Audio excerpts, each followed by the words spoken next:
नमस्कार जय जगन्नाथ सांग मैंने आम चलिलु ओडिशा आसिक आम स्टेशन में पहुँची जाइए ट्रेन आमर लगिगला तो आम ए गाँव को जाऊँ तो वीडियो को कंटिन्यू करूँ बहुत भल भल वीडियो नेक्स्ट आसो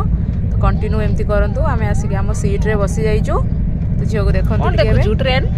ट्रेन चलुच देखुचु यहाँ सेकेंड टाइम तोर है ट्रेन रे ट्रावेलिंग बुझिलु आर थर छोट थिलु ना जानी पार्थुलुनी एबे तो जानीगलुनी टीवी देखिकी ट्रेन कोटा रेलगाड़ी सब जानीगलुनी देख केमती जाऊची बसीगले ट्रेन छाड़देला एबे आमे ओडिशा जीबा साची जेजेमा पाखु जीबा जेजे पाखु जीबा से पूरा देखुची झील एंजॉय करुची जेना छोट थिला बेले से आसीथिला ना जानी पार नथला एबे बड़ हो गेलानी तो सेति से एंजॉय करुची ता पाखरे आमे बसिकी ताको तो धरिया कथा या भितर आमर लंच आसी जाइए ऑर्डर देइथिलु आसीगला लंच झील शोई पड़ी तापर आम खाई नबू खाई